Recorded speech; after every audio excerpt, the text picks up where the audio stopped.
My sister smacked my baby at Christmas dinner, told me I was overreacting. Everyone just sat there, but then my military commander husband stood up, glared right into her eyes and said, "Get out." She never returned. Imagine this nightmare scenario. You're at Christmas dinner, surrounded by family, and your sister slaps your 6-month-old baby across the face. Not a single person moved. Not one. They just stared, paralyzed. But my husband, Mark, a military commander, stood up. And in that terrifying silence, everything changed. What happened next wasn't just about one violent act. It shattered 28 years of my life, making me realize I'd been invisible within my own family for far too long. Our Christmas Eve dinner, always Chloe's grand performance, was no different this year. The house, usually a sanctuary, felt heavy with the scent of pine and simmering resentment. She'd rolled in late, as usual, her white Tesla loaded with ring lights and a camera crew she'd hired to document her authentic family Christmas for her lifestyle blog. I stood in the kitchen doorway, gently bouncing Leo, who fussed, still groggy from his afternoon nap. My mother, Susan, darted around, rearranging the entire dining room to accommodate Chloe's elaborate filming setup. My father, George, sat in his usual corner chair, scrolling through his phone, a master of selective blindness when family drama erupted. Chloe had been hyping this dinner for weeks online, calling it her family gratitude special. What she conveniently omitted was that Mark had just returned from a 6-month deployment overseas, or that we'd driven 3 hours from Fort Henderson specifically to introduce our son to his grandparents. None of that mattered to Chloe's narrative. Mark emerged from the guest room, looking sharp in his dress uniform, even off-duty. He carried that quiet authority, forged in years of leading soldiers. His eyes met mine across the room, and he offered a small, reassuring smile that spoke volumes, promising me everything would be okay, even when I wasn't so sure. The dining room was now a magazine spread. Chloe had moved our grandmother Beatrice's antique candlesticks, shifted family photos, and even swapped out napkins for ones that photographed better under her professional lighting. She barked directions at her cameraman like she was shooting a commercial. Susan, ever the eager supporter, bustled around Chloe, adjusting and readjusting everything to her eldest daughter's exacting standards. The turkey, once perfectly cooled, was now under heat lamps for maximum visual appeal. Even the flowers had been replaced with a more photogenic arrangement Chloe had brought. I'd learned long ago to bite my tongue. Pointing out the absurdity only ever led to lectures about supporting family and understanding bigger dreams. The message was always clear. I was small-minded, jealous, threatened by Chloe's ambition. Mark helped me settle Leo into the old wooden high chair that had belonged to Mark's grandmother, Beatrice. It was worn smooth by generations of children, looking starkly out of place amidst Chloe's curated aesthetic. Leo gurgled happily, reaching for his toys, oblivious he was about to become an unwitting prop in his aunt's content creation. The meal began with Chloe's customary gratitude speech, delivered directly to her camera, while the rest of us sat in awkward silence. 10 minutes later, she finally signaled for filming to pause. The atmosphere shifted slightly. Susan immediately served Chloe's plate first, making sure it was perfect. George emerged from his phone long enough to carve the turkey, though he kept glancing nervously at the cameras. Mark and I exchanged glances, trying to eat while keeping Leo entertained. The conversation revolved, predictably, around Chloe, her brand partnerships, collaborations, the exciting opportunities that fell into her lap. Susan hung on every word, asking about follower counts and engagement rates. I tried to contribute, sharing updates about our life, Mark's promotion, adjusting to parenthood. My words vanished into the air, met with polite nods before the conversation inevitably circled back to Chloe.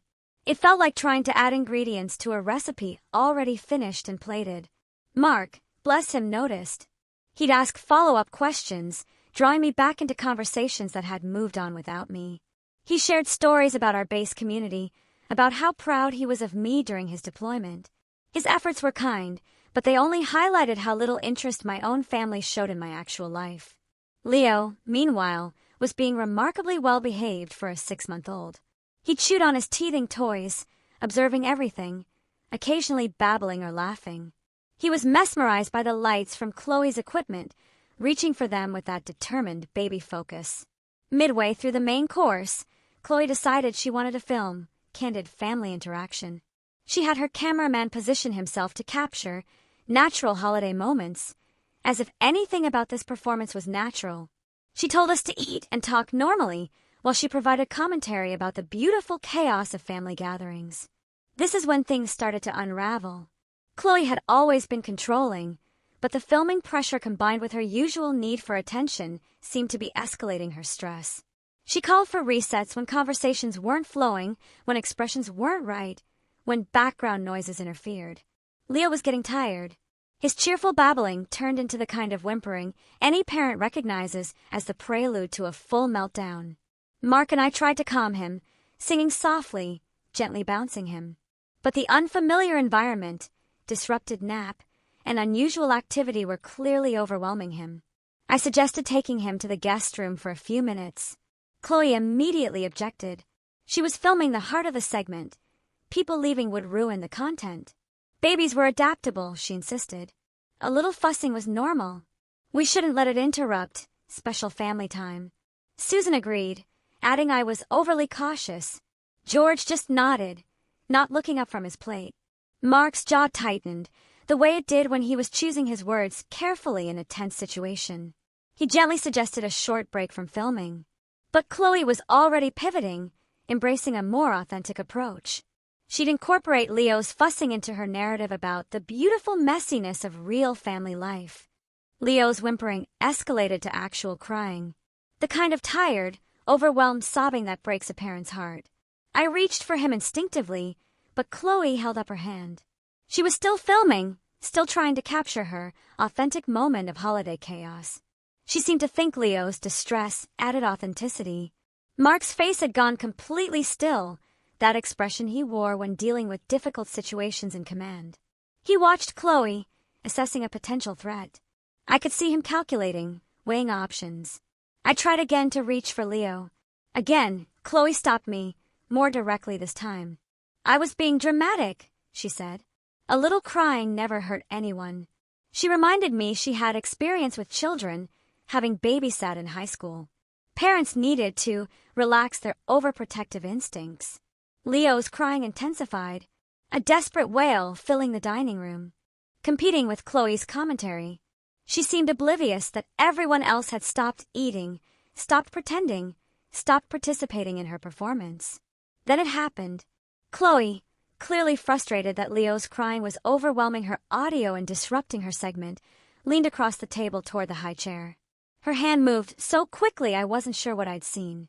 The sharp crack of her palm against Leo's cheek echoed through the suddenly silent room. Leo's crying stopped instantly, replaced by a shocked silence, like the air had been sucked from the room. Then came a wail unlike anything I'd ever heard from him, pure bewilderment and pain that pierced straight through my soul. His tiny cheek was already turning red where she'd struck him. Nobody moved. Susan sat frozen, fork halfway to her mouth. George's eyes were wide with shock, but he stayed in his chair. The cameraman kept filming, unsure whether to stop. Chloe herself seemed momentarily stunned by what she'd done, her hand still extended. But Mark moved. He rose from his chair with the controlled precision of someone who had trained for high-pressure situations for years. No rush, no sudden explosion. Just the deliberate unfolding of a man who had made a decision. His 6'3" frame seemed to fill the room, his dress uniform making him even more imposing. His voice, when he spoke, was quiet, but it carried the kind of authority that made people listen without question. "Turn off the camera." It wasn't a request.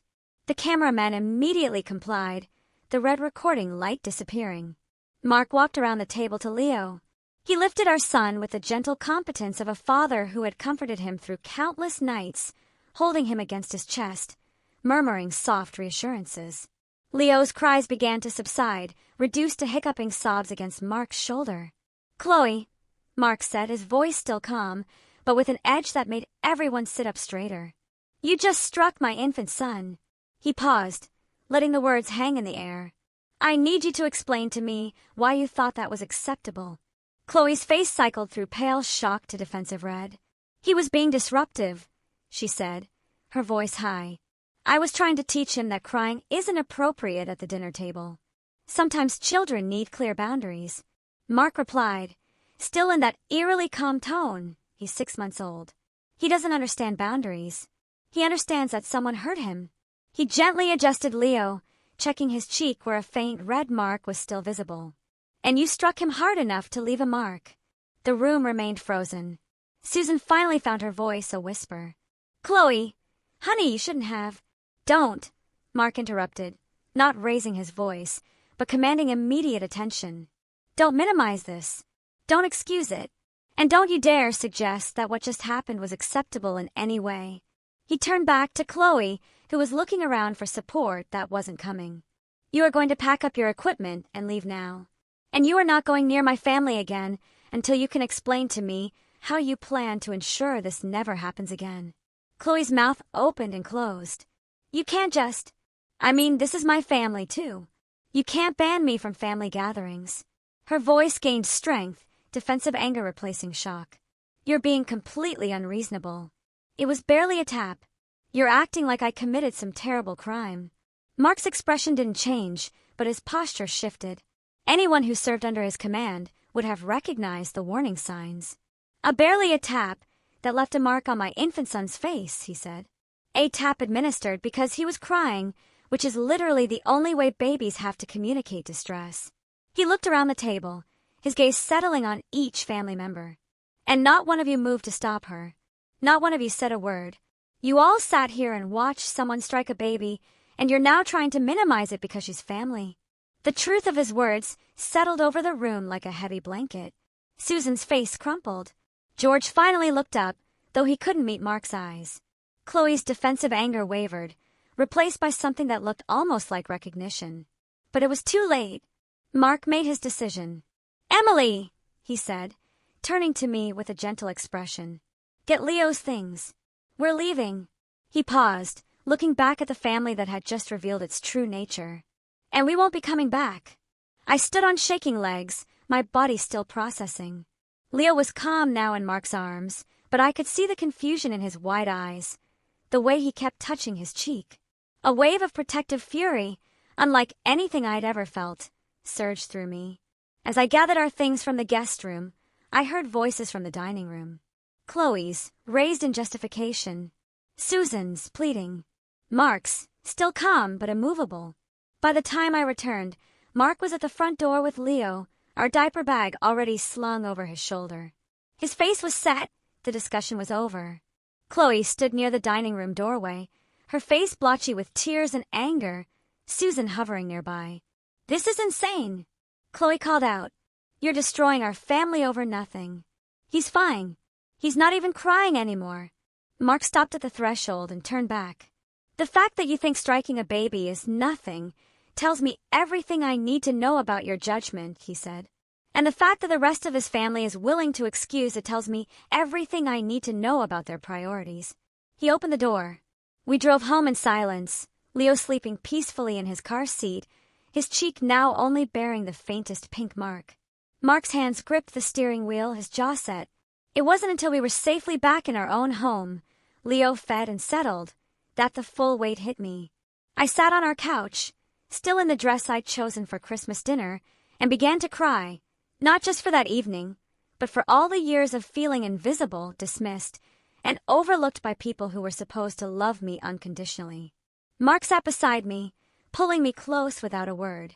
He understood that sometimes there were no adequate words. Comfort was just about being present and steady while someone processed their pain.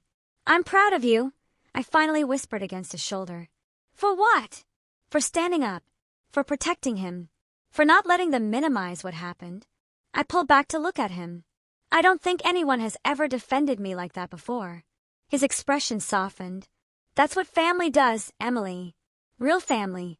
They protect each other. They don't excuse abuse, and they don't ask you to tolerate the intolerable for the sake of peace. Later that night, replaying the events, I realized Mark was right. This wasn't an isolated incident. It was the culmination of a lifetime of experiences with people who demanded my silence, my accommodation, my willingness to accept less than I deserved. But this time, someone had stood up. Someone had said no. Someone had made it clear that the behavior was unacceptable and there would be consequences. As I drifted off to sleep, with Leo safe in the next room, I felt a solid peace I hadn't experienced in years. Not the fragile peace of avoiding conflict, but the deep peace of knowing my boundaries were respected and my worth was recognized. What I didn't know then was that this was only the beginning. The Christmas dinner would set in motion a series of discoveries that would change everything I thought I knew about my family, my past, and my own strength. But for that night, it was enough to know that someone had finally stood up for what was right. The war would begin 3 days later with a phone call. Mark was feeding Leo his morning bottle, and I was staring at the untouched Christmas presents still under our tree. Susan's voice sounded strained, breathless, as if she'd been rehearsing. "Emily, honey, I know you're upset, but we need to talk. Chloe feels terrible. She didn't sleep all night. She wants to apologize, but she can't if you won't answer her calls." I held the phone away from my ear, looking at Mark, who watched me with concern. Leo made happy gurgling sounds, oblivious. The red mark on his cheek had faded, but I could still see it. "Mom," I finally said. She hit my baby. She struck a 6-month-old child because he was crying. "I'm not sure what there is to discuss." She barely touched him. "Emily, you're making this into something much bigger than it was. People make mistakes when they're stressed. You know how important her work is to her, and having the filming disrupted." I interrupted, feeling heat rise in my chest. "Mom." She slapped Leo across the face because he was interfering with her social media content. "Do you hear how that sounds?" Susan's sigh came through the phone like static. "You've always been dramatic about these things, sweetheart. Ever since you were little, you've blown situations out of proportion. Chloe was just trying to teach him some boundaries. Sometimes children need firm guidance." That phrase hit me like cold water. "You've always been dramatic." How many times had I heard those words? How many times had my legitimate concerns been dismissed with that exact explanation? I gripped the phone tighter. "He's 6 months old, Mom. He doesn't understand boundaries. He understands that someone hurt him for expressing a basic need." "Now you sound like Mark," Susan said, and something in her tone made me pause. "He's always been very rigid about rules and procedures. Military men often are, but families work differently than the army. Emily, families require flexibility and forgiveness." Mark looked up from Leo's bottle, one eyebrow raised. He'd heard enough to catch his name. "What does Mark have to do with this?" I asked. "Well, he's the one who made the big scene. Chloe said he was completely unreasonable, ordering people around like he was commanding troops. She said he threatened to ban her from the family." Susan's voice trailed off. I felt something cold settle in my stomach. "Mom, Mark protected our son from someone who had just hit him. That's what fathers do. That's what anyone should do when they see a child being hurt. But Chloe is family, honey. Family means giving people second chances. It means not letting one mistake destroy relationships that have been built over decades. Mark doesn't understand that because he didn't grow up with us. He doesn't know how we handle things." The conversation continued for another 10 minutes, each exchange making me feel more disoriented. Susan painted a picture that bore little resemblance to what I'd witnessed. In her version, Chloe had barely made contact. Everyone had overreacted. Mark had turned a minor family disagreement into a major crisis through his inflexibility and outsider's perspective. When I finally hung up, Mark watched me with the expression he wore after debriefing a difficult mission. "Let me guess," he said. "It's our fault." "According to my mother, yes. Chloe feels terrible, but I'm being dramatic, and you're being controlling because you don't understand how families work." Mark set down Leo's empty bottle, lifting him to his shoulder for burping. "And how do families work, according to her?" "Apparently, they work by excusing abuse and expecting the victims to be understanding about it." I slumped against the kitchen counter, exhausted despite having been awake for less than 2 hours. "She actually said that you don't understand family dynamics because you didn't grow up with them." "She's right about that," Mark said quietly. "I didn't grow up with them. I grew up in a family where adults protected children instead of making excuses for people who hurt them." The difference hit me with unexpected force.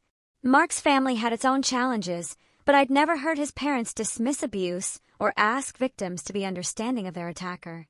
His grandmother, Beatrice, had been fiercely protective, never tolerating anyone who tried to harm her grandchildren. The phone rang again an hour later. This time, it was George, speaking in the careful tone he used when trying to mediate family conflicts. He'd clearly been coached by Susan. "Emily, I think we all need to take a step back and look at this objectively.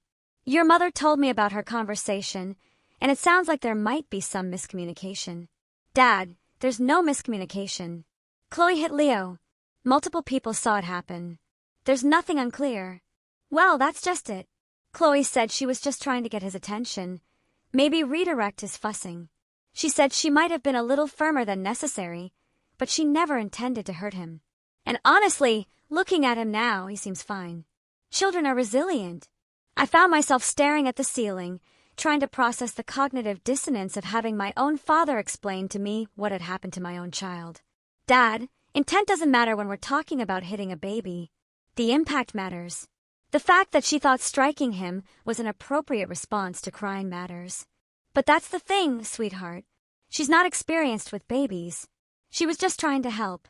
Sometimes people make poor choices when they're trying to handle unfamiliar situations." The conversation followed the same pattern. Every concern I raised was met with an explanation for why it wasn't a problem. Every time I tried to center Leo's well-being, the discussion was redirected to Chloe's feelings, her inexperience, her stress, her good intentions. By the time George hung up, I felt like I was losing my grip on reality. Had I misunderstood? Was I overreacting? The voices of my parents, people I trusted my entire life, were telling me my perceptions were wrong, my protective instincts misguided, Mark's response disproportionate. Mark found me at the kitchen table, staring at my phone, an expression he later called shell shock. He'd settled Leo for his nap and came to check on me, immediately recognizing the shift. "What did your dad say?" he asked. "He said that Chloe didn't mean to hurt Leo, that she was just trying to help, that maybe she was a little firmer than necessary, but children are resilient." I repeated the words in a flat tone. Mark was quiet for a long moment, studying my face. Then he asked, "What do you think happened yesterday?" The question surprised me, not because I didn't know the answer, but because no one else had asked me what I thought. Everyone had been telling me what to think. "I think my sister hit my baby because he was crying and it was interfering with her filming. I think it was hard enough to leave a mark and shock him into silence. I think it was completely inappropriate and potentially harmful." I paused, clarity returning as I spoke my truth. "And I think my parents are more interested in protecting Chloe from consequences than they are in protecting Leo from being hurt again." "That's what I think too," Mark said. "So the question is, do you trust your own perceptions, or do you trust people who are telling you that what you saw didn't really happen?" It was a devastating question. The people asking me to doubt myself were my parents. The person supporting me was my husband, someone I'd known for 5 years, but who had consistently demonstrated better judgment and clearer moral boundaries than my family of origin. The third phone call came that afternoon, and this time it was Chloe herself. Her voice was thick with tears, trembling with what sounded like genuine emotion. This was the sister I remembered from childhood, vulnerable, seeking connection. I feel so horrible about what happened. I haven't been able to eat or sleep since yesterday.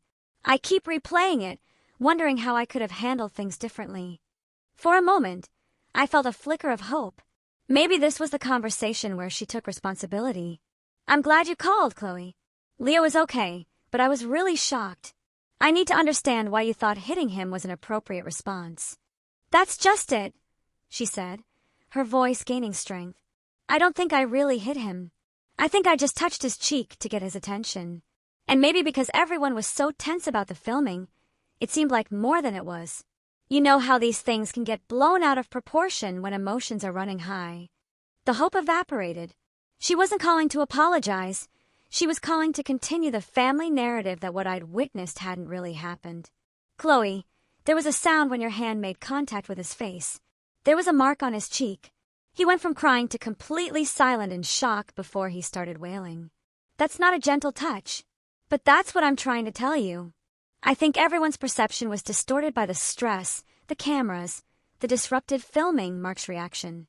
"It all created this atmosphere where a normal interaction got interpreted as something much more serious." I gripped the phone so tightly my knuckles went white. Are you saying I imagined the mark on my baby's face? I'm saying that maybe what looked like a mark was just the natural redness from crying. Maybe what sounded like a slap was just the sound of contact that seemed louder because the room was so quiet. Maybe what felt like a big deal in the moment isn't actually as serious as it seemed. The conversation continued in this vein for 20 more minutes. Chloe had crafted an alternative narrative where her actions were reasonable and everyone else's reactions excessive. She convinced herself she was the victim. When I finally ended the call, I felt like I'd been wrestling with smoke.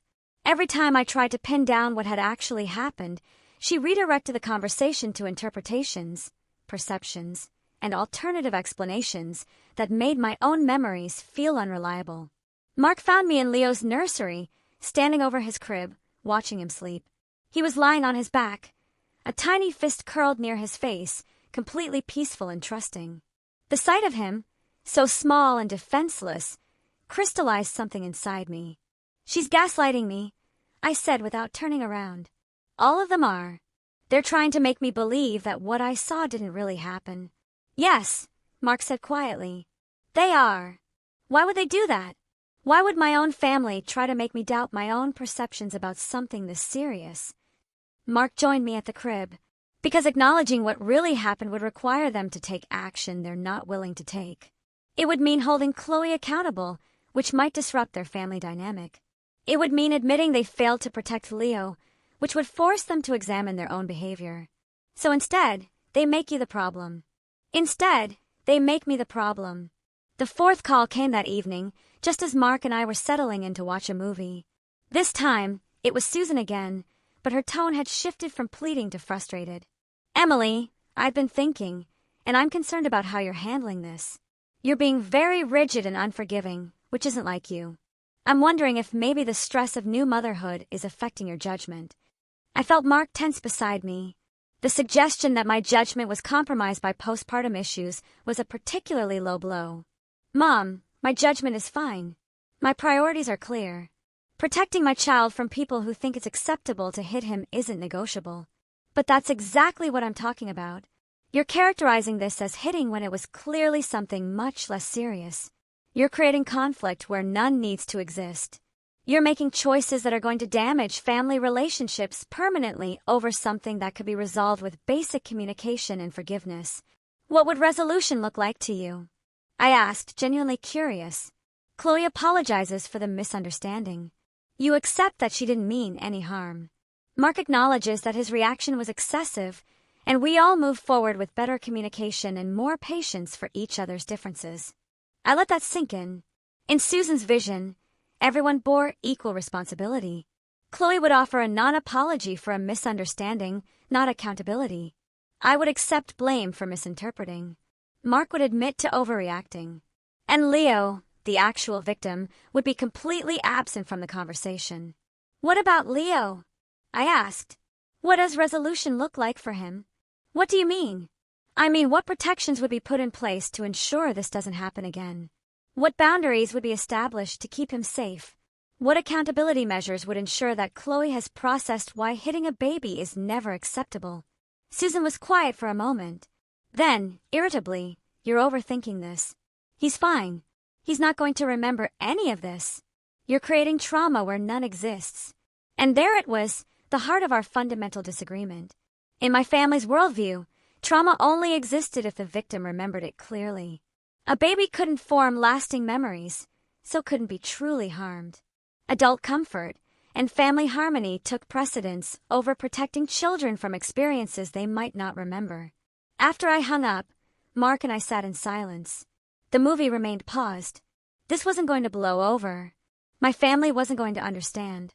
We were going to have to make decisions about how to move forward with people who fundamentally disagreed with our basic values about protecting children. I feel like I'm going crazy, I admitted. 3 different people have told me that what I saw didn't really happen. People I've trusted my entire life are asking me to doubt my own perceptions about something this basic. That's the point, Mark said. They need you to doubt yourself because if you trust what you saw, you'll make choices they don't want you to make. If you believe Leo was actually hurt, you'll protect him from people who might hurt him again. They can't have that. But why? Why is protecting Chloe from consequences more important than protecting Leo from being hurt? Mark was quiet for a long time. I think your family has spent a long time organizing itself around managing Chloe's needs and emotions. She's the center of attention, the source of drama, the person everyone has to accommodate. Protecting that system is more important than protecting individual members who threaten it. The observation hit me with uncomfortable accuracy. Growing up, family decisions had often been made based on how they would affect Chloe's mood, her plans, her comfort. I'd accepted this dynamic as normal. It had never occurred to me that this system would prioritize Chloe's comfort over a baby's safety. The final call of the day came close to midnight. I was in bed but still awake. When I saw Chloe's name on the caller ID, I almost didn't answer. But something made me pick up. Emily, I know it's late, but I couldn't sleep. I keep thinking about how to fix this mess. Her voice was softer, less defensive, more sad. I miss you. I miss being close to you like we were when we were kids. For a moment, a pang of nostalgia. There had been years when we were genuinely close. I miss that too, I said honestly. But I need you to understand why yesterday was so serious. Leo is my baby, and seeing someone hurt him triggered every protective instinct I have. I get that. I really do. And I would never intentionally hurt him. You have to know that about me. Maybe I was too focused on the filming. Maybe I wasn't thinking clearly, but I would never deliberately harm a child. It felt like progress. This acknowledgement that her judgment had been compromised. Thank you for saying that. I know you wouldn't hurt him on purpose, but impact matters as much as intent. And the impact was that he got hurt. What I need is some assurance that you understand why it happened and how to prevent it from happening again. Of course. I think what I need to do is be more mindful when I'm around children, especially when I'm stressed or working. Maybe I should ask for help instead of trying to handle situations on my own. It wasn't a complete acknowledgement, but it felt like movement. We talked for a few more minutes about boundaries and communication. When we hung up, I felt cautiously optimistic. Maybe this could be worked out. But the next morning brought a text message that shattered any hope. It was from Sarah Peterson, our neighbor at Fort Henderson, who had become a close friend. The message was brief but devastating. Saw Chloe's Instagram story. Are you okay? I opened Instagram with shaking hands. The story was titled Family Drama and Moving Forward. It was a carefully crafted narrative about the challenges of blending families with different parenting styles. She talked about holiday gatherings, the stress of documenting family moments, and the importance of forgiveness when misunderstandings occur. According to her, there had been a minor disagreement about appropriate behavior, escalated by miscommunication and different expectations. She painted herself as someone trying to help with a fussy baby who had been misunderstood by overprotective parents unfamiliar with extended family dynamics. She never mentioned hitting Leo. She characterized the entire conflict as a learning experience. The comments were overwhelmingly supportive. Her followers praised her maturity, her grace, her commitment to family. I screenshotted the entire story, then stared at my phone in disbelief. Less than 12 hours after what felt like a breakthrough, Chloe had publicly reframed the entire incident as a misunderstanding caused by my overreaction and Mark's inflexibility. She had taken our private conversation about her poor judgment and transformed it into a public narrative about other people's unreasonable expectations. She had positioned herself as the victim, and she had done it all while maintaining plausible deniability. When Mark came home from his morning run and found me crying, I showed him the phone without saying anything. He read through the story twice, his expression growing grimmer. She played you, he said. The late-night call, the apparent acknowledgement of responsibility, the promise to be more mindful, all of it was designed to get information she could use to craft this narrative. I felt foolish for having believed her. But more than that, I felt betrayed. The phone started ringing again, but this time I didn't answer. It was Susan, probably calling to discuss Chloe's Instagram story and encourage me to see it as a positive step. But I was done listening. Instead, I did something I'd never done in a family conflict. I started documenting everything. I wrote down exactly what had happened, including direct quotes. I saved screenshots of Chloe's Instagram story. I made notes about each phone conversation. For the first time, I was treating my family like potential adversaries rather than trusted allies. And as I organized the evidence, I began to understand that this pattern had been happening for much longer than just the past few days. This was how they had always handled conflicts that threatened their preferred narrative. This was how they had trained me to doubt my own perceptions and prioritize family harmony over my own well-being. But this time was different. This time the victim wasn't just me. It was my infant son, someone who couldn't advocate for himself. And this time, I had a partner who supported me. And this time, I was going to fight back. The documentation revealed patterns I hadn't consciously recognized. Scrolling through old texts and social media, a clear picture emerged. Every time Chloe created a problem, the same cycle played out. Initial shock, followed by explanations and excuses, then pressure on everyone else to accommodate her version of events. I found a text thread from 2 years earlier, when Chloe had shown up 4 hours late to our grandmother Beatrice's memorial service because she'd been filming a brand collaboration. Instead of addressing her disrespect, the family had spent the reception discussing how grief affects people differently. My hurt feelings about her absence had been reframed as selfishness. Another thread revealed a similar pattern when Chloe had borrowed Susan's car and returned it with significant damage. The family conversation focused on how accidents happen, and Susan paid the deductible herself. The more I looked, the clearer it became that I had been trained to accept this dynamic. I'd learned to minimize my needs, question my perceptions, and prioritize everyone else's comfort. The Christmas dinner wasn't an anomaly. It was the most extreme example of a pattern that had been shaping my life for decades. Mark found me at the kitchen table, surrounded by printed screenshots and handwritten notes, creating what looked like a case file. He poured himself coffee. "This looks like intelligence gathering," he observed. "That's exactly what it is. I'm trying to understand how they do this, how they consistently manage to make me feel like I'm the problem when they're the ones causing harm." I gestured to a timeline I had created of family conflicts. Every single time the same thing happened. Mark examined it.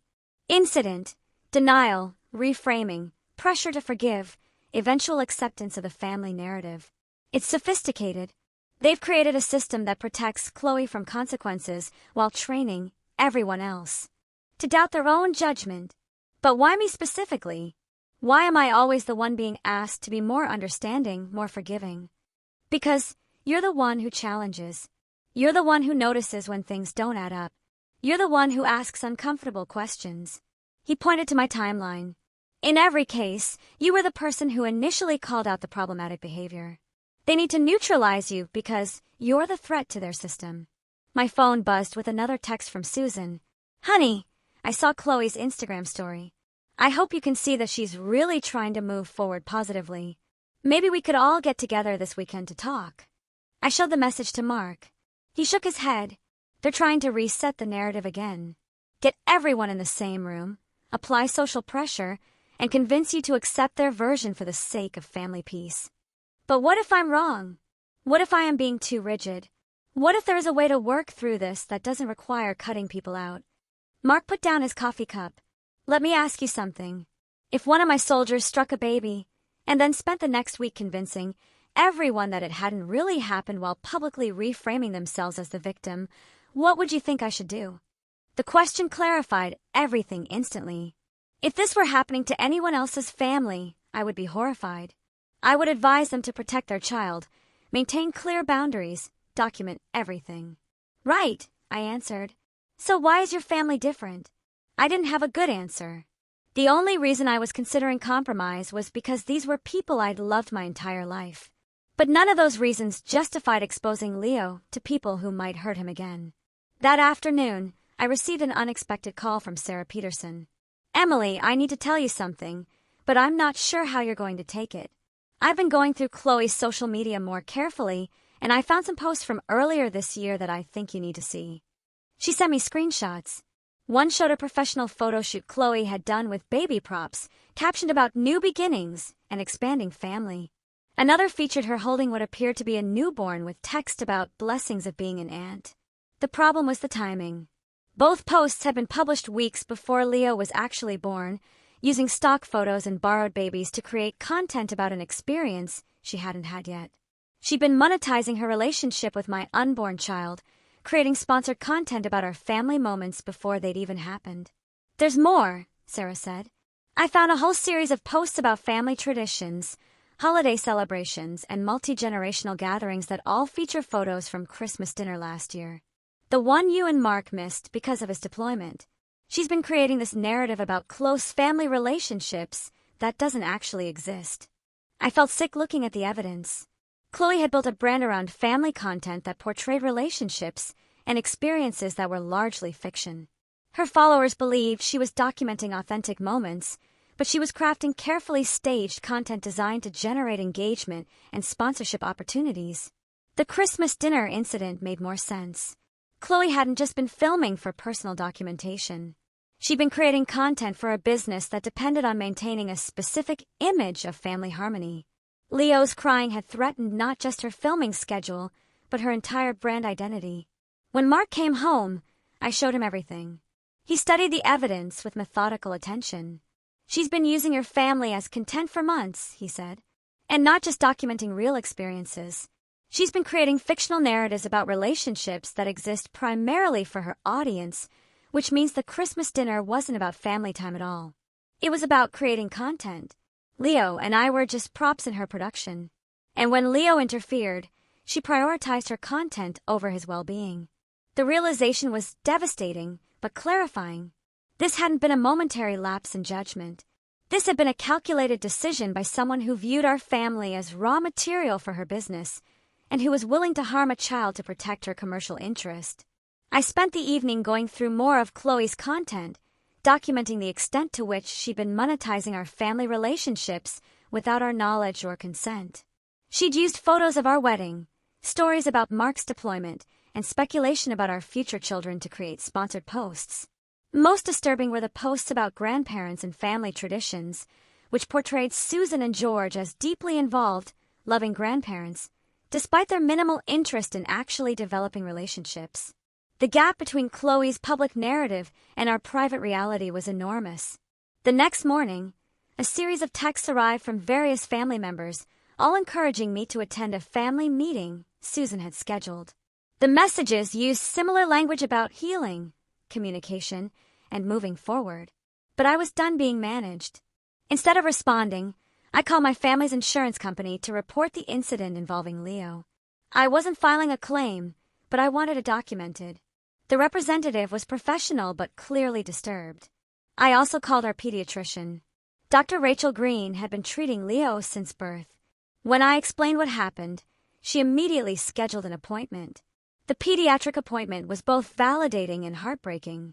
Dr. Green examined Leo, documented the fading mark, and asked detailed questions. This is cause for serious concern, regardless of intent or family relationship, she told me. Parents need to trust their protective instincts. When something feels wrong, it usually is wrong. Your job is to keep Leo safe, not to manage other people's feelings about your safety measures. She provided resources about family violence and documenting incidents for potential legal proceedings. That afternoon, I received a call from Chris Miller, one of Mark's closest colleagues at Fort Henderson. He and his wife, Jessica Miller, had become good friends. Emily, I hope you don't mind me calling, but Jessica and I wanted you to know that we're behind you 100%. What happened to Leo is unacceptable, and the way your family is handling it is concerning. A wave of relief. After days of being told I was overreacting, it was powerful to hear validation from other parents. Thank you, Chris. I've been starting to doubt my own judgment. Don't. You're a good mother, and you're doing exactly what you should be doing. Mark is lucky to have a partner who will stand up for their child, even when it's difficult. Chris also shared that Mark had been consulting with military legal services. The military took family violence seriously. This helped me realize we weren't alone. Our chosen family was standing behind us, even if our family of origin was not. That evening, I made a terrifying, liberating decision. I drafted a group text to Susan, George, and Chloe, clearly stating our boundaries. We would not be attending family gatherings until Chloe acknowledged what happened and demonstrated genuine accountability. The response was immediate and intense. My phone buzzed with calls and messages. Susan called first, panicking, begging me not to destroy the family over a misunderstanding. George texted, asking me to reconsider such a drastic response. Chloe sent a series of messages alternating between anger and hurt, accusing me of being vindictive and manipulative. But the message that stopped me cold came from Carol, my great-aunt. Her text was brief but devastating. Saw the Instagram situation. This isn't the first time. Call me when you're ready to hear about the others. What others? Mark asked. I have no idea, but Carol wouldn't say something like that unless she had specific information. I called Carol immediately, my hands shaking. She answered on the first ring. Emily, honey, I've been watching, and I think it's time you knew some things about your family that they've been keeping from you. The conversation lasted 2 hours and changed everything. Carol told me about incidents dating back to when Chloe was a teenager, times she'd been rough with younger cousins, harsh with children she was babysitting, inappropriate with kids at family gatherings. In every case, the family had minimized the situation and protected Chloe from consequences. Parents were told their children were dramatic. Witnesses were asked to keep quiet. Chloe was coached on what to say. I've watched your parents train that girl to believe she can hurt people without consequences, and I've watched them train everyone else to accept it, Carol said. When I saw what happened to your baby, I couldn't stay quiet anymore. Carol also revealed something that explained a lot. Chloe had been born with developmental delays requiring extensive early intervention. Susan and George had spent years advocating for her. The problem was they'd never transitioned from protecting a child with special needs to holding an adult accountable for harmful behavior. They'd continued making excuses long past the point where Chloe was capable of understanding and controlling her actions. She knows exactly what she's doing, Carol said. She's learned that if she can make people feel sorry for her, she can get away with anything. And your parents enable it because they've spent so many years seeing her as vulnerable that they can't recognize when she's being manipulative. By the time I hung up, I felt like I'd been given a completely different map of my family territory. Suddenly, decades of confusing interactions made sense. The pattern of protecting Chloe at everyone else's expense wasn't just recent. It was a system refined over years. More importantly, Carol's information made it clear that Leo wasn't Chloe's first victim, and he wouldn't be her last if the family continued enabling her. The Christmas dinner wasn't an isolated mistake. It was the latest example of a long-standing pattern hidden from me because I'd been too young, too distant, or too willing to accept family explanations. The next morning, I woke up with absolute clarity. I wasn't just protecting Leo from one bad incident. I was breaking a generational cycle of abuse and enablement that had been damaging children in my family for years.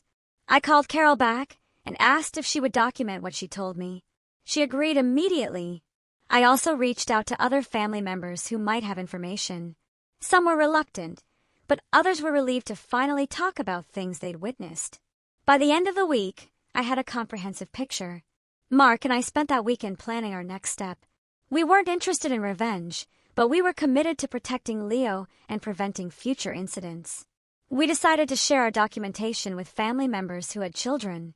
We also made the decision to maintain our boundaries, regardless of how the family responded. Carol's information had made it clear this wasn't a problem that could be solved with better communication. This required fundamental changes in accountability. Most importantly, we decided to build our own family traditions and support systems that didn't depend on people who prioritized maintaining dysfunction over protecting children.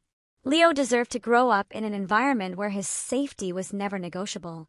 As I organized the evidence, I felt something I hadn't experienced in years, the satisfaction of having complete information and the power to act on it.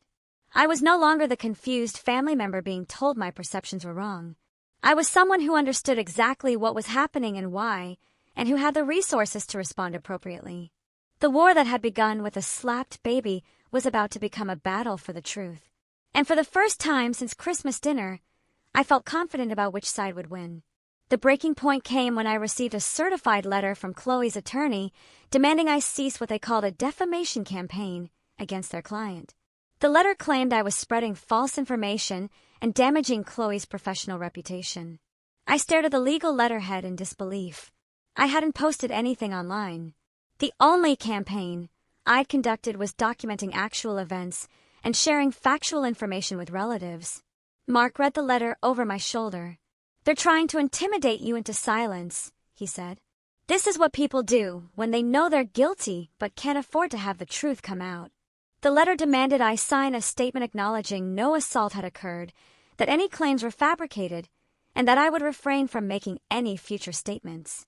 In exchange, they wouldn't pursue legal action. Business relationships, I repeated, feeling the full weight of what this revealed. She wasn't worried about family harmony. She was worried about her brand and her income. That afternoon, I called the law office of Rachel Green, an attorney Carol had recommended, specializing in family law and child protection. Rachel agreed to see me immediately. The letter is largely bluster, she told me. Truth is an absolute defense against defamation claims, and you have substantial evidence. But the fact that they're escalating to legal threats suggests they're feeling genuine pressure. Rachel helped me understand that Chloe's business model depended heavily on a specific public image. If sponsors and followers learned about her history, or if her family relationships were revealed to be fictional, the financial impact would be devastating. The legal threats weren't about reputation. They were about protecting her income. Prepare for them to escalate further, Rachel warned. People with a lot to lose can become dangerous when they feel cornered. Document everything, stay safe, and don't engage directly until we develop a comprehensive strategy. The strategy session with Rachel revealed options I hadn't considered. We could file for a restraining order, pursue our own legal action for intentional infliction of emotional distress, report the incident to Child Protective Services. Most importantly, Rachel helped me understand that I wasn't required to keep family secrets that put children at risk. The evidence I'd gathered about previous incidents wasn't gossip, it was information that other parents had a right to know. That evening, I made copies of everything and prepared packages for family members with young children. Each package included documentation of the Christmas dinner, witness statements about previous events, and information about Chloe's pattern. I wasn't asking anyone to choose sides. I was simply providing information. The response was swift and explosive. My phone rang constantly. Some family members were supportive, thanking me. Others were furious, accusing me of trying to destroy the family. Susan called in hysterics, demanding an explanation. She'd apparently seen some of the documentation and was devastated by what Carol and others had shared. Those things happened years ago. Chloe was just a child herself. Why are you dragging up ancient history to hurt her now? Because it's not ancient history, Mom. It's a pattern that's continuing today, and other parents deserve to know about that pattern when they're making decisions about their children's safety. But she's changed. She would never intentionally hurt a child now. She hit Leo 6 days ago, Mom. Whatever changes you think she's made clearly haven't addressed the fundamental problem. The conversation deteriorated, with Susan alternating between begging me to retract the information and threatening to cut me out of the family. It was the same emotional manipulation I'd experienced my entire life, but this time, I recognized it and refused to be swayed. George's response was different, but equally revealing. He called late that night, speaking in the controlled tone he used to manage crises. Emily, I understand you're upset, but this approach is going to hurt everyone, including you and Mark. If this information becomes public, it could affect Mark's military career. Have you thought about the security clearance implications of being involved in a family scandal? It was a low blow, trying to use Mark's professional obligations to pressure me. But it also revealed how little George understood military values. The military didn't penalize service members for protecting children. Quite the opposite. Dad, Mark's career is built on integrity and protecting people who can't protect themselves. His command would be more concerned if he failed to protect his own child from someone with a history of violence. But Chloe doesn't have a history of violence. These are isolated incidents that happen years apart. You're making her sound like a dangerous predator. Mistakes are accidents, Dad. Patterns are choices. And a pattern of hurting children, followed by a pattern of avoiding consequences, isn't something I'm going to help hide anymore. The most devastating call came from my cousin Rebecca, who had been present during several incidents Carol described. Rebecca was now a mother of 2. Emily, I need you to know that I believe everything you've documented. I was there for some of those incidents, and I've been carrying guilt about staying quiet for years. Her voice was shaky but determined.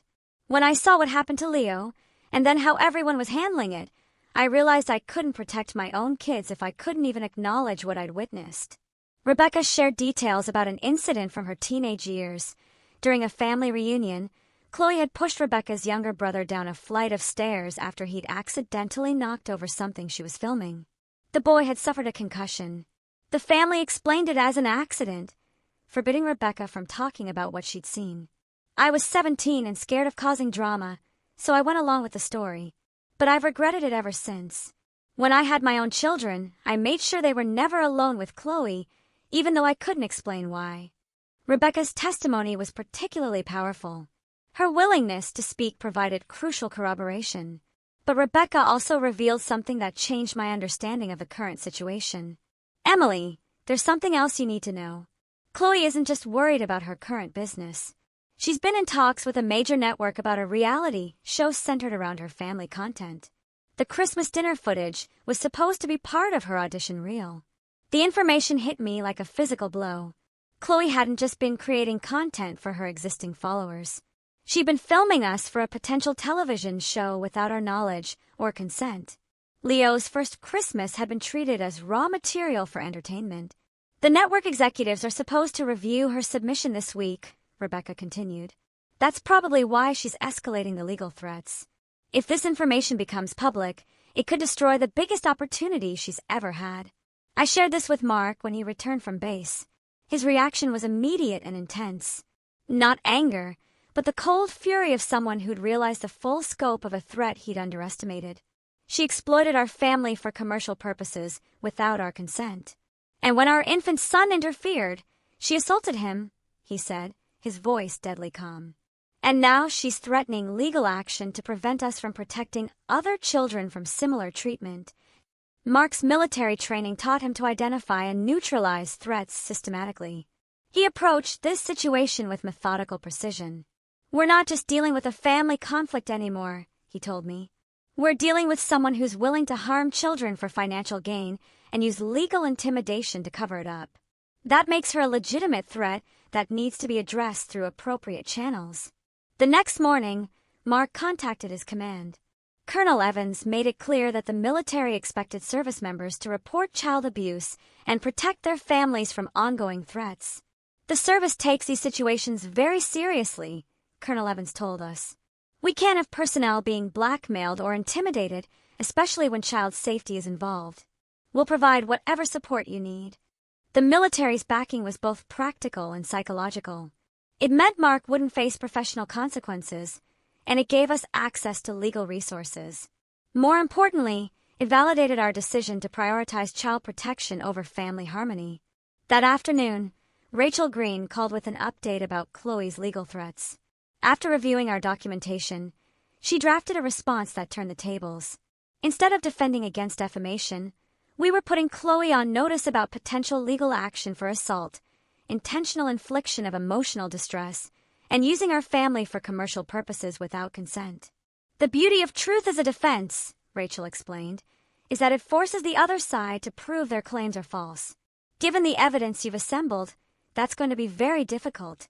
More likely, they'll realize that pursuing this legally will only create more public exposure of information they want to keep private. The response letter was a masterpiece of legal strategy.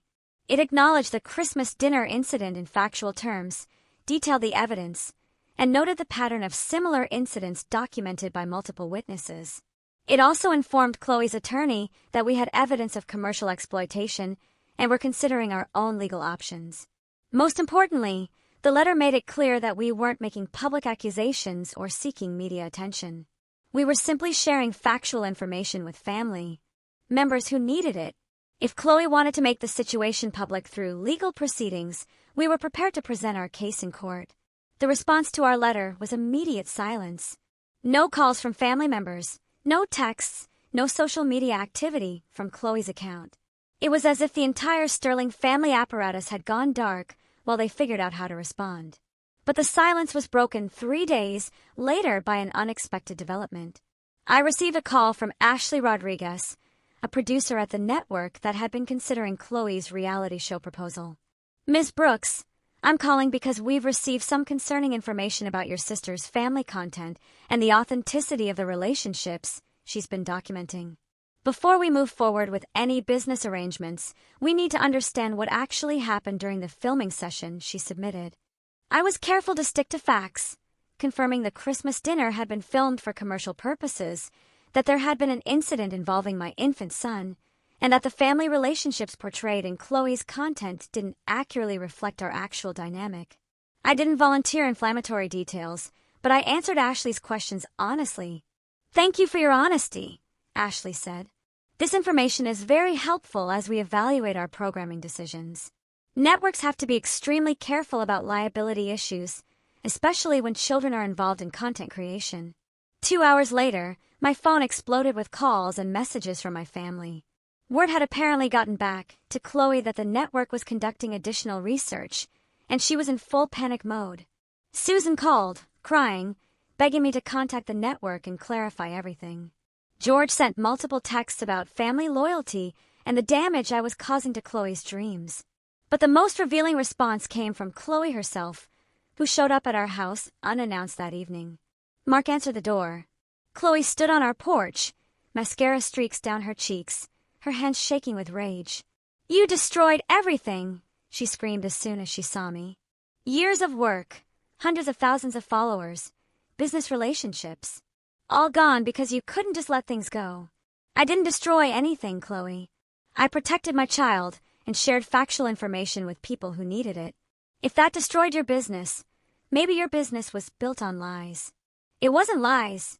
It was content creation. It was storytelling. Everyone knows that social media isn't completely literal. It's about creating aspirational content that people want to engage with." Mark stepped between us. "You used our family as props for fictional content without our consent. And when our baby interfered with your production, you hid him. There's nothing aspirational about that. I barely touched him, and only because he was ruining months of work. Do you have any idea how hard it is to create authentic family content when people won't cooperate with the vision?" The admission was stunning. In her fury, Chloe had revealed that she genuinely believed Leo should have cooperated with her commercial filming, and that striking him was justified by the importance of her content creation. She wasn't apologetic about hurting him. She was angry that he'd failed to perform according to her expectations. "Get off our property," Mark said quietly, "and don't come back. You can't just cut me out of the family. I'm Leo's aunt. You have no rights to access a child you assaulted," Mark replied. "And if you come here again, I'll call the police." Chloe's mask slipped completely. The polished influencer, the victim narrative, the claims of misunderstanding, all of it fell away, revealing someone who genuinely believed she was entitled to use our family for her purposes. She left screaming threats about lawsuits and family consequences, but her rage had actually strengthened our position. Mark had recorded the entire interaction on his phone, capturing her admission. The recording provided clear evidence of her mindset, evidence that would be devastating if she actually tried to pursue legal action. That night, I felt something I hadn't experienced since Christmas dinner: complete certainty. Chloe's visit had stripped away any remaining doubt about her character.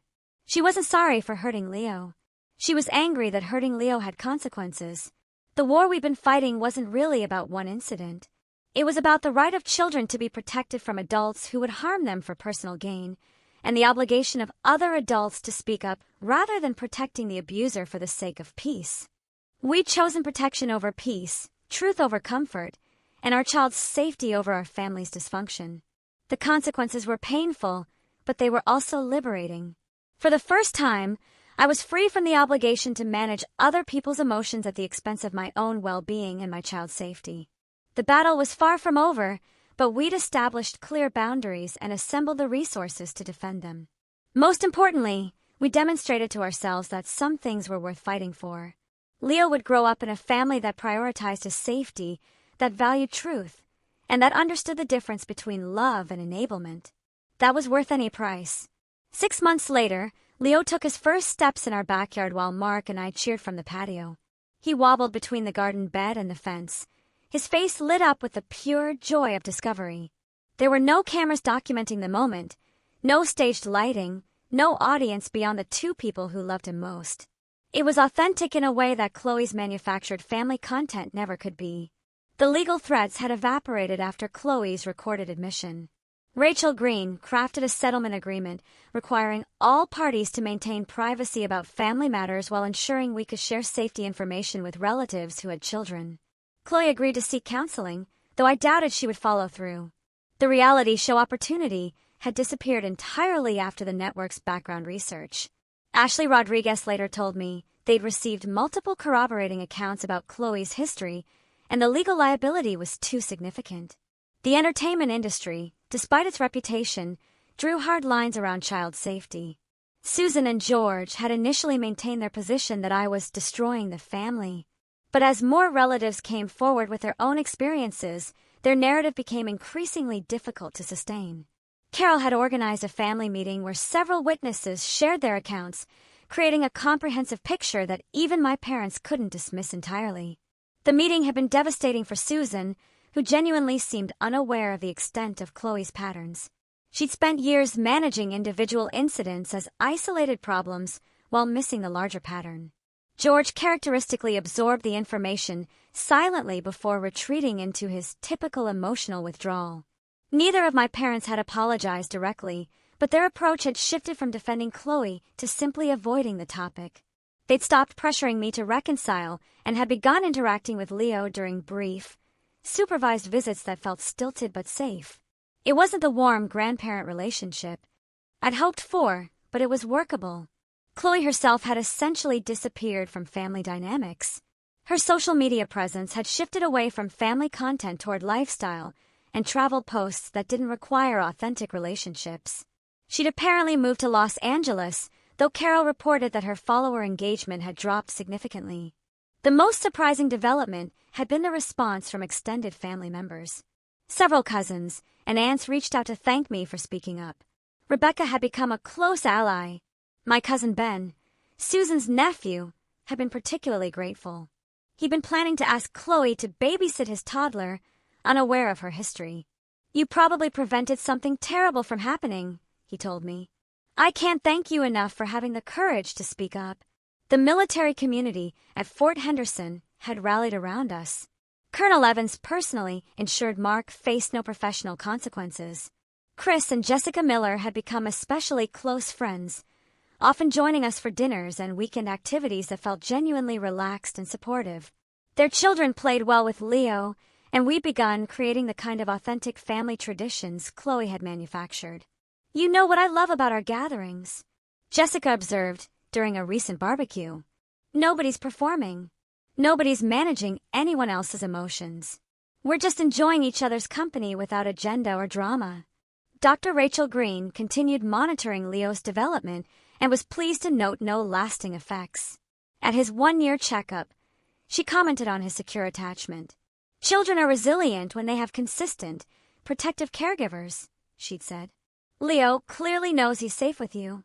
That observation meant more to me than any family reconciliation could have. We prioritized Leo's well-being over social expectations, and he was thriving. Mark had been promoted to lieutenant colonel, partly based on his leadership during what his superiors characterized as a complex family crisis, requiring him to protect dependent family members while maintaining professional obligations. His commanding officers specifically noted his integrity. The promotion validated our decision-making. The military valued the same principles we'd applied to our family situation. I started volunteering with a family advocacy program on base, helping other military spouses navigate difficult situations with civilian family members. Many women I worked with had experienced similar conflicts between loyalty to birth families and protection of their children. The work was emotionally challenging but deeply meaningful. I learned to recognize the signs of gaslighting and manipulation I'd missed in my own situation, and I could help other women trust their instincts. One young mother, Grace, had been struggling with in-laws who consistently undermined her parenting. She decided to limit their access to her children. "I kept thinking I was being too sensitive," she told me. "But watching how they treated my concerns made me realize that people who truly cared about my children would respect my judgment." The parallels to my own experience were striking. Carol had become an unexpected source of ongoing support. She'd revealed that she'd been considering speaking up about Chloe's behavior for years, but never found the courage until Leo was hurt. Watching you stand up for your baby gave me permission to finally tell the truth about things I've been keeping quiet about for decades, she told me. Sometimes it takes one person being brave enough to break the silence. Carol also provided updates about Susan and George.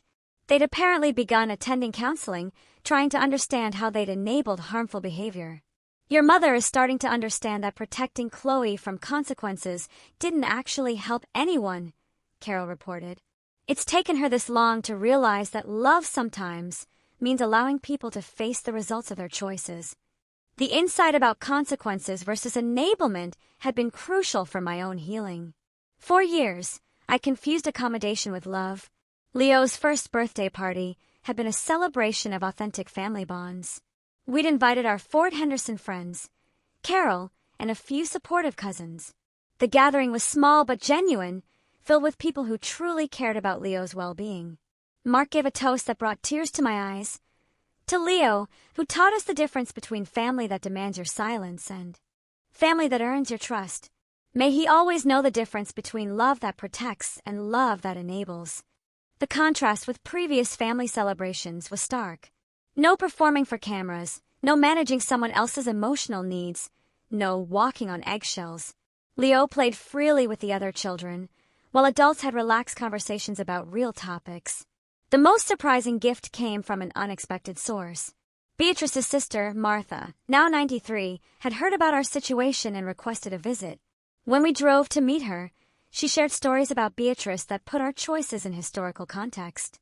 Beatrice always said that family isn't about blood connections or social obligations, Martha told us while Leo played with toys she'd saved from her own children's childhood. She said family is about people who show up for each other when it matters, who tell the truth even when it's difficult, and who protect those who can't protect themselves. Martha also revealed that Beatrice had been concerned about Chloe's behavior for years, but had been dismissed as an interfering older relative. Beatrice would be proud of what you did, Martha said. She always believed that protecting children was more important than maintaining comfortable lives. You honored her values, even when your own parents wouldn't. The validation from Beatrice's sister felt like a blessing from beyond the grave. Now, watching Leo navigate our backyard with the confidence of a child who'd never doubted his safety, I understood.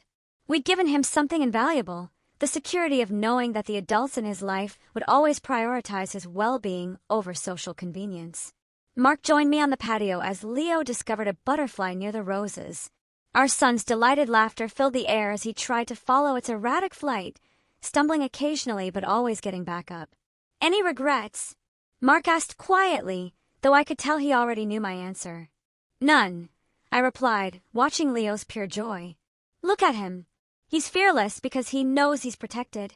He's curious because he's never been punished for being a normal child. He's confident because he's never been told that his needs don't matter. Mark nodded, understanding. He'll grow up knowing that love means protection, not accommodation.